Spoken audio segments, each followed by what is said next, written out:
श्रीमद् भागवत कथा एवं श्री राम कथा की अमृत वर्षा के लिए भागवत किंकर पूज्य श्री हर्षित कृष्ण जी के YouTube चैनल को सब्सक्राइब करें। सुखदेव जी कहते हैं कि राजन, अब मैं तुम्हें जो कथा सुना रहा हूं उसको समयंतक मणि की कथा कहा जाता है।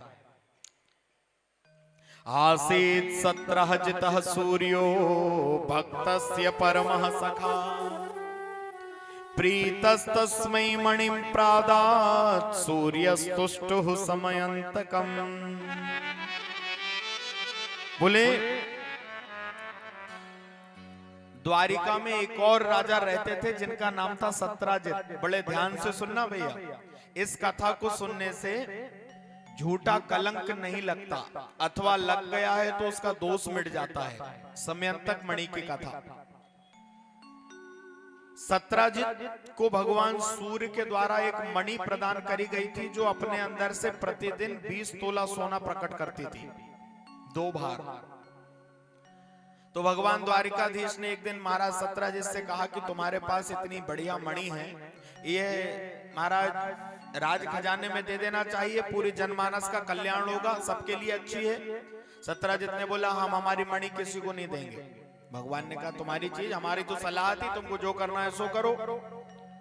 सत्राजित ने वो मणि रख ली।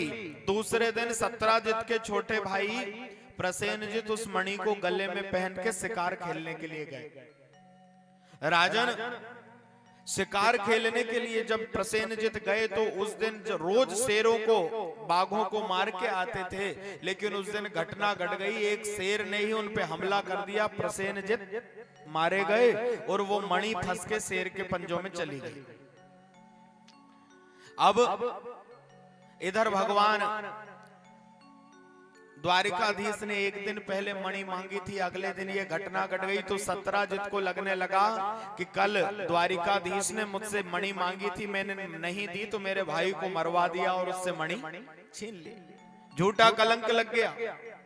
भगवान को ये बात पता चली तो भगवान वहां गए जहां पर मणि पड़ी हुई थी।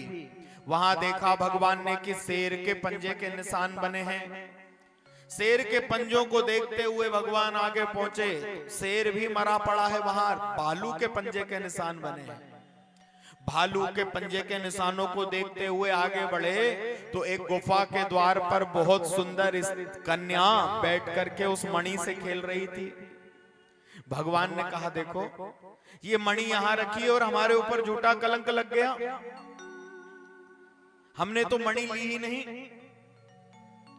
सुखदेव जी कहते हैं, राजन, भगवान जब उस कन्या से मणि लेने के लिए गए तो कन्या गुफा के अंदर भागी, अपने पिता को आवाज लगाई। जामवंत जी खड़े हो गए, पीछे से भगवान आए।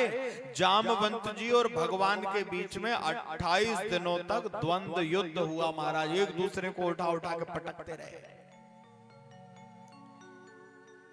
जामवंत जी ने जब ये देख लिया, महाराज भगवान का पीतांबर हटा, हृदय पर भृगुलता का निशान है। जामवंत जी जान गए ये तो मेरे भगवान हैं, ये तो प्रभु हैं, मैं स्वरूप को भूल गया। जामवंत जी ने तुरंत क्षमा याचना करी। भगवान ने कहा, सब मेरी इच्छा से हुआ है जामवंत जी, आप चिंता ना करें, मणि हमें लौटा दें। तो जामवंत जी ने कहा कि प्रभु, मैंने तो ये मणि अपनी बिटिया को दान कर दी, और दान करी हुई वस्तु यदि वापस ले ली जाए तो नरक में जाना पड़ता है, इसलिए मैं लूंगा नहीं। भगवान ने कहा, मणि तो चाहिए। जामवंत जी ने कहा कि फिर आप हमारी कन्या को स्वीकार कर लें और दहेज में मणि ले जाइए। तो जामवंत जी की बिटिया जाम्बवती का भगवान से दूसरा विवाह हो गया। बोलो जाम्बवती रमण भगवान की जय। भगवान लौट के आए, सत्राजित को लाकर मणि दे दी, लो तुम्हारी मणि, हमें नहीं चाहिए, तुमने झूठा कलंक लगाया हमारे ऊपर। सत्राजित बड़े लज्जित हो गए। प्रभु मैं क्षमा चाहता हूं, आप ये मणि रख लीजिए। भगवान ने कहा, हम नहीं रखेंगे। तो सत्राजित ने भी अपनी बिटिया सत्यभामा का हाथ भगवान के हाथों में दिया और दहेज में सत्राजित महाराज ने वो मणि भगवान को प्रदान कर दी। बोलो सत्यभामा रमण भगवान की जय।